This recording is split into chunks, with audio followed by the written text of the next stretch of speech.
Bonjour, bienvenue sur le podcast d'étoiles. Aujourd'hui, je vais vous parler de la nouvelle lune qui aura lieu en Vierge le 23 août 2025 à 8h07, heure de Paris.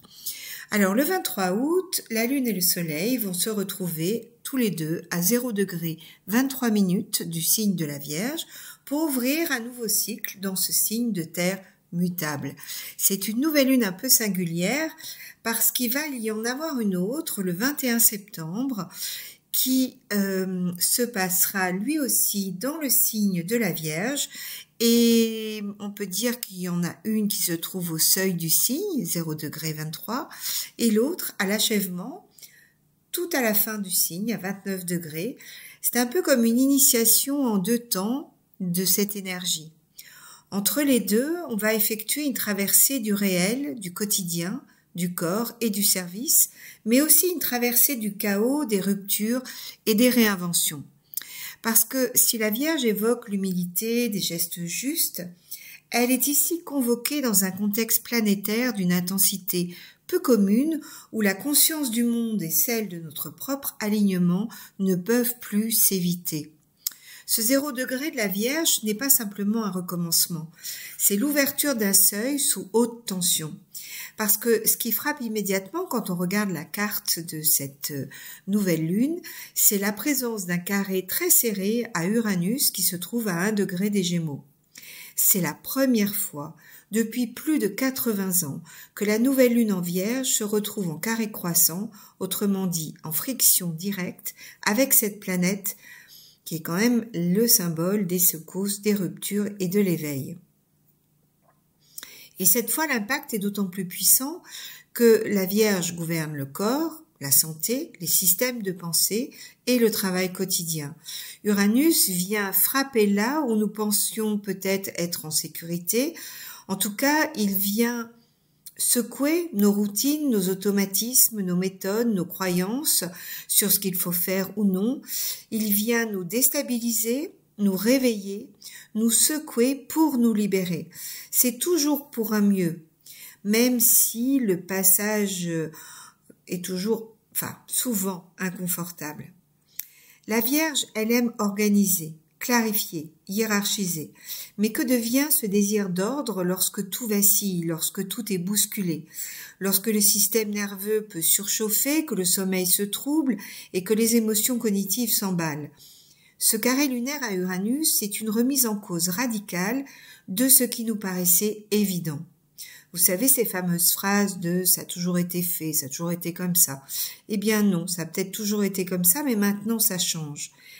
Et tout cela avec une dimension physique, mentale et émotionnelle qui peut être assez forte. C'est une perturbation salutaire si nous acceptons de voir que ce qui nous semblait utile ne l'est peut-être plus. Que ce qui paraissait juste ne tient pas la route dans ce monde en pleine mutation. Cette nouvelle lune, elle prépare l'entrée dans la prochaine saison des éclipses, qui sera l'une des plus significatives de l'année. En effet, nous allons avoir une éclipse le 7 septembre. Ce sera une éclipse lunaire à 15 degrés des Poissons, qui sera suivie le 21 septembre par une éclipse solaire à 29 degrés de la Vierge, soit exactement au tout dernier degré du signe. Ensemble, cela forme en fait un axe de dissolution, de réorganisation, et nous invite à laisser partir ce qui s'achève, à ouvrir un nouvel espace de vie. Cette pleine lune éclipsée du 7 septembre, elle s'aligne sur le nœud nord en Poisson, qui sera à 18 degrés. Je vous donne les degrés parce que si vous avez des planètes ou des axes importants, vous allez être impacté. Mais je ferai une autre vidéo, peut-être un autre podcast un peu plus approfondi sur ces éclipses. En tout cas, le 7 septembre, il se passe cette éclipse qui fonctionne donc avec le nœud nord, comme je vous l'ai dit, et qui indique que nous sommes appelés à grandir à travers une nouvelle conscience intuitive. Cette éclipse, elle signale un allègement, une libération. Ce que nous fermons, ce que nous abandonnons devient une porte vers un mieux. Le travail consiste à faire confiance au processus, même au cœur de l'inconnu. Et en plus, il s'agit de la deuxième des 3 éclipses lunaires en Poisson que nous traversons jusqu'en 2026. La première a eu lieu le 18 septembre 2024 à 25 degrés des Poissons. La deuxième, c'est celle du 7 septembre dont je viens de parler, où la Lune sera à 15 degrés du Poisson. Et la troisième se produira le 28 août 2026 à 5 degrés du signe des Poissons. Ce qui est remarquable, c'est que dans ce cycle, il n'y a aucune éclipse solaire. Ce ne sont que des éclipses lunaires. Une éclipse solaire, c'est une nouvelle lune en Poisson. Donc tout se passe uniquement avec des éclipses lunaires, des pleines lunes, alors que la Lune sera en Poisson et le Soleil en Vierge. Donc on voit bien que le travail collectif est centré sur les fins, les dissolutions, la fermeture de chapitres, et non sur de nouveaux commencements immédiats. L'époque est marquée par des influences qui cherchent à détourner l'attention, à effacer certaines vérités de la conscience collective. Les éclipses, elles révèlent ce brouillard, et elles nous rappellent qu'au-delà des manipulations humaines, il y a des forces plus vastes qui sont à l'œuvre, il y a des choses qui vont nous permettre de voir plus clair et de pouvoir agir par rapport à tout ça, de faire une rupture de rythme. Les Poissons soulèvent la question de la fréquence que nous choisissons d'habiter. Vous voyez, nous pouvons rompre avec des habitudes et on va pouvoir se libérer de la confusion et écouter une intuition peut-être plus profonde. Vous voyez, on peut changer de rythme, voir les choses autrement. Donc ces deux éclipses-là de septembre qui sont sur l'axe Vierge-Poisson viennent quand même souligner une dynamique de purification, d'alignement et de changement de cycle. La Vierge, elle nous parle d'efforts, de travail, de perfectionnisme, de détails, de routine, de santé. Les Poissons, eux, ça va être plus de la compassion, du pardon, du lâcher-prise, de la reliance, de l'unité.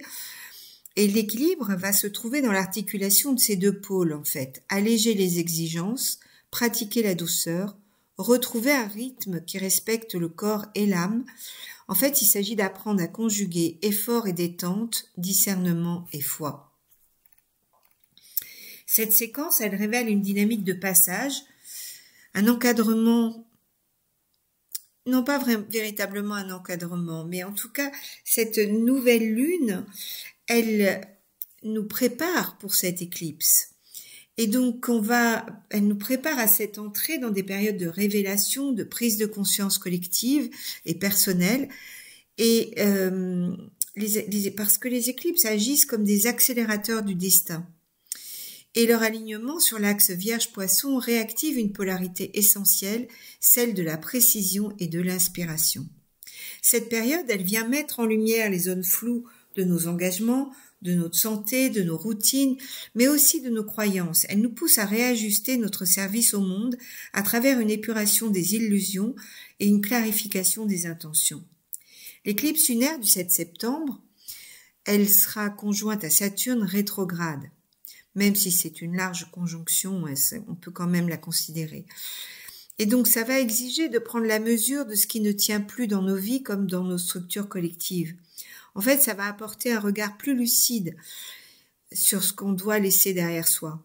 Et le 21 septembre, il y a l'éclipse solaire qui se produit sur le dernier degré de la Vierge en conjonction avec Mercure et le nœud sud. Et ça marque un point de bascule. En fait, c'est vraiment... Ça nous indique qu'il y a sans doute, on va nous proposer une nouvelle manière d'agir, de penser et de travailler. Donc, ça pourra activer une volonté de réparation, de transmission ou de retour à l'essentiel en lien avec les valeurs de la Vierge. Soin, clarté, efficacité, service. Cette éclipse, elle va venir sceller un nouveau départ en lien avec la conscience du réel, la santé de nos corps, la manière dont nous désirons incarner notre engagement au quotidien. La nouvelle lune, celle du 23 août, elle précède ces éclipses comme un processus de transformation progressive. Ce qu'on commence à initier au moment du 23 août, nous en mesurerons les conséquences et la portée au moment de l'éclipse solaire un mois plus tard.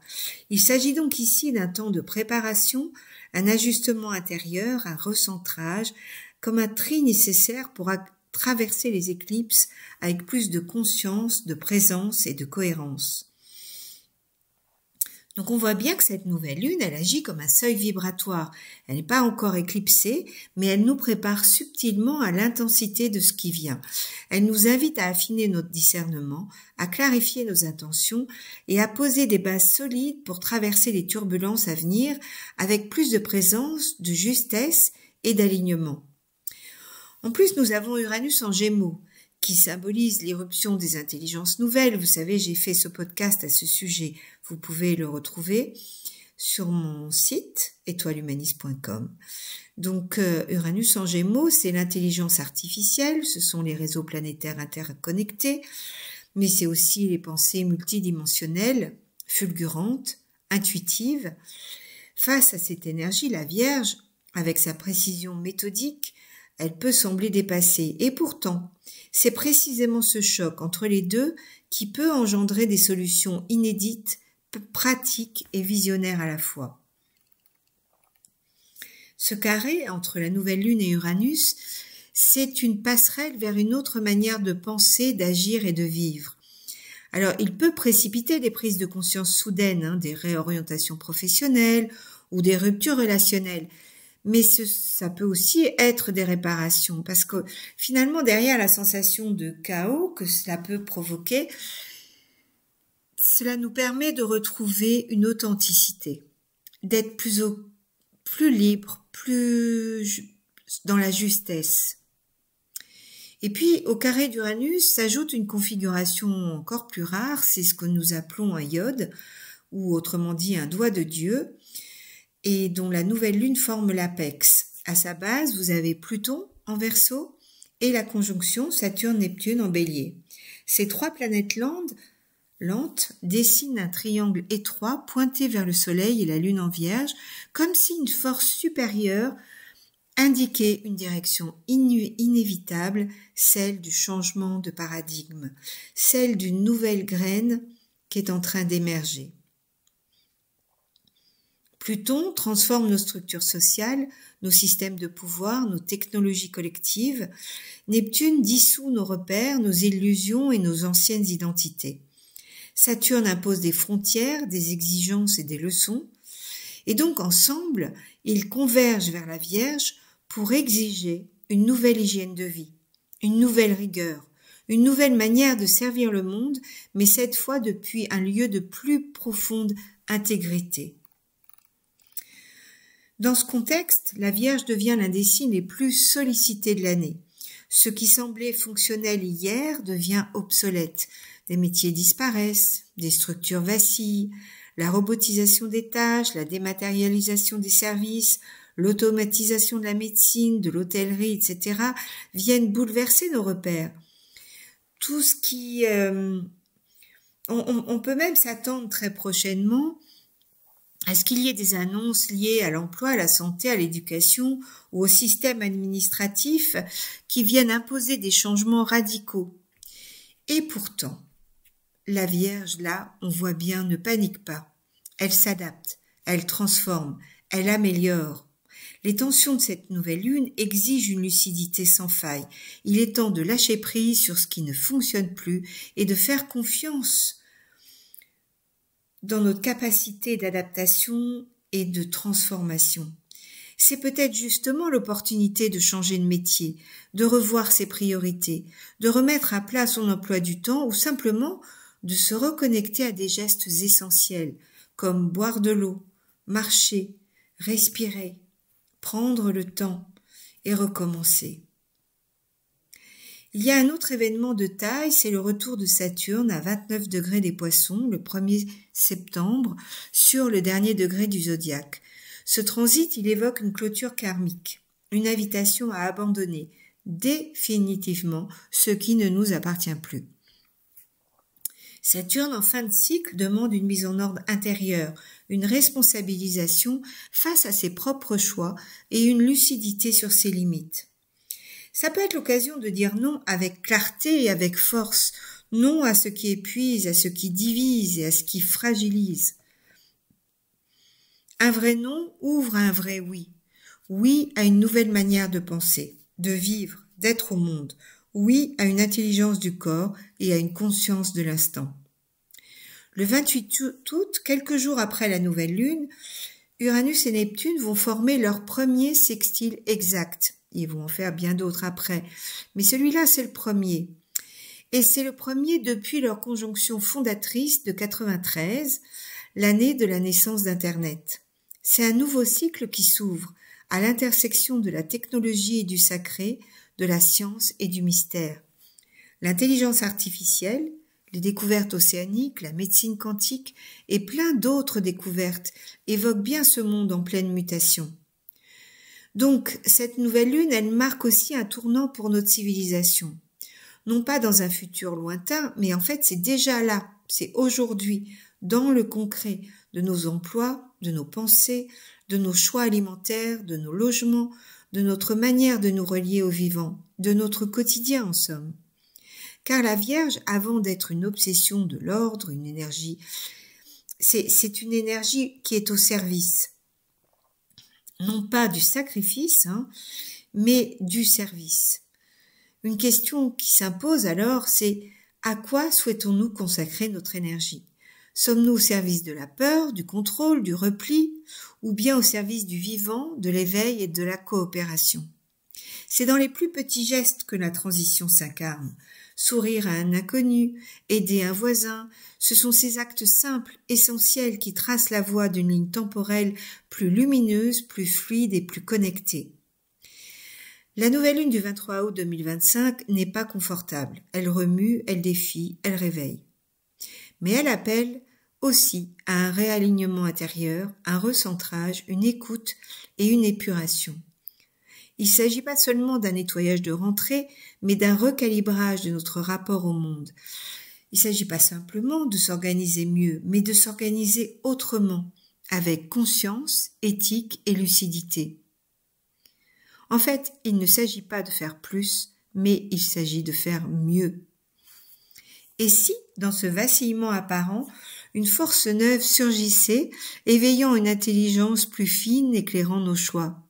Et si une vérité plus simple s'imposait à nos cœurs, ouvrant la voie à une manière de vivre plus libre, plus enracinée et plus fidèle à ce que nous sommes devenus ?